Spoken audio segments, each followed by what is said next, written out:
Gina Marisahani. My name is Shazza Sakina. My name is Nairisa Sofia.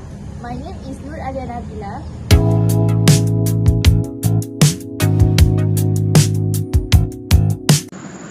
For decades, synthetic fertilizer have been the backbone of modern agriculture, helping to feed a growing world. But have you ever stopped to wonder where they truly come from? Excuse me, are you the owner of the Vibrant Corps? Oh yes, I am the owner of this Vibrant Corps. You can call me Farmer Gina. Oh, we are from Agriculture Institute and my name is Scientist Shazza. My name is Dr. Nabila. Wow, you did such a great job, Farmer Gina. Argue with the result, scientists. My yields have never been better. But lately, I've been hearing whispers about synthetic fertilizers that are related to oil. Is there any truth to that? It's a very common question, Farmer Gina, and the answer is complicated. But there is a significant connection. How many times have you heard the phrase petroleum-based fertilizer? I've heard it so many times that I've used the phrase myself without even questioning it, just assuming it was correct. But are synthetic fertilizers really petroleum-based? Are they actually made from petrochemicals? A fertilizer buying guide from National Geographic says synthetic fertilizers are commonly derived from petroleum. It also claims that a typical 40-pound bag of fertilizer contains the equivalent of 2.5 gallons of gasoline. An ad for an organic gardening product goes even further and compares the use of conventional fertilizer to pouring oil directly on the soil.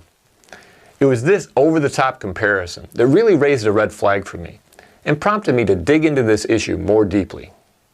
Before going further, I want to clarify that my intention here is not to minimize the downside of synthetic fertilizers. There are many.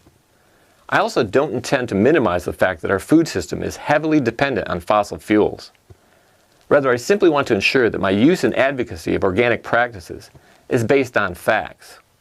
Relying on half-truths and myths to promote organic gardening will only hurt the cause in the long run. The story of synthetic fertilizers, particularly nitrogen-based ones, begins with a groundbreaking scientific discovery, the Haber-Bosch process. So to answer the question, are synthetic fertilizers really made from petroleum? Let's take a look at how the N, P, and K in fertilizers are derived and see if any of them come from petroleum. The nitrogen in synthetic fertilizer is harnessed from the atmosphere using the Haber-Bosch process, which is a man-made nitrogen-fixing process. It takes atmospheric nitrogen gas, which is not available to plants, and turns it into a plant-available form through a reaction with hydrogen gas. The resulting plant-available form is ammonia, or NH3. Ammonia is then used to produce a variety of fertilizers. So are the nitrogen or hydrogen in NH3 derived from petroleum? The nitrogen is harnessed from the atmosphere, which is 78% nitrogen. And hydrogen usually comes from methane, which is derived from natural gas. Neither comes from petroleum. So it's not accurate to say that synthetic nitrogen fertilizers are made from petroleum. It is true, however, that the hydrogen in NH3 is usually derived from another fossil fuel, natural gas. You see, the air is full of nitrogen, but the plants can't use directly from the gases form, but they need to use like organic compounds such as ammonia. So how do we do that?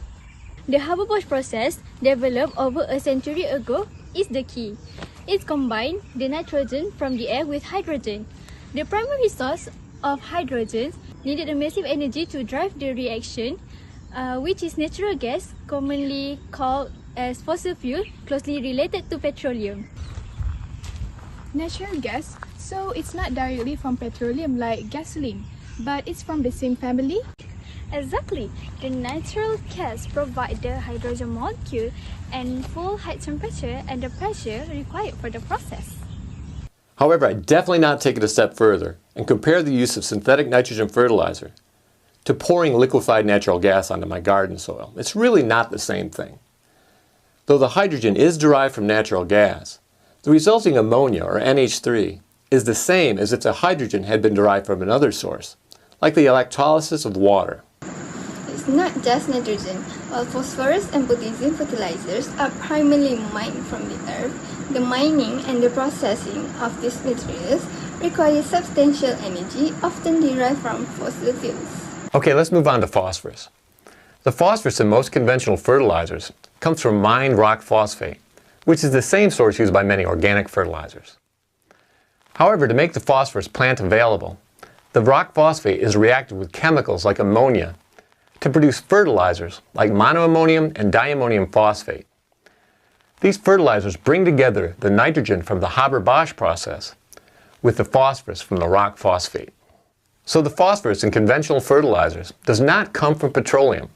It comes from rock phosphate. So that leaves us with potassium. Is it derived from petroleum? No, it isn't. The potassium in synthetic fertilizers comes from mined salts that were left behind after the drying of ancient oceans. So the N, P, and K in synthetic fertilizers don't come from petroleum. The nitrogen comes from the air, the phosphorus comes from rock phosphate, and the potassium comes from the remains of ancient oceans. However, the hydrogen in ammonia produced by the Haber-Bosch process does come from another fossil fuel, natural gas. As I mentioned earlier, my intention here is not to defend synthetic fertilizers or minimize the extent to which our food system is dependent on fossil fuels. Instead, I'm just trying to do my best to separate fact from fiction so that when I advocate for organic practices, I know I'm standing on solid ground. So, my synthetic fertilizers are directly or sometimes indirectly a product of fossil fuel. There's a lot to think about, especially with the price gas these days.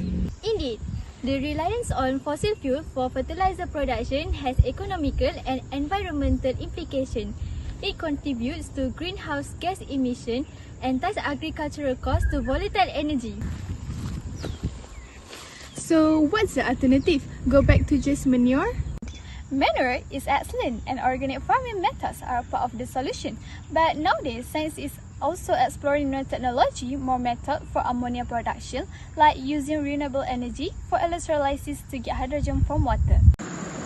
The future of food production may involve a blend of traditional wisdom and innovative science, seeking to nourish our crops without depleting our planet's resources.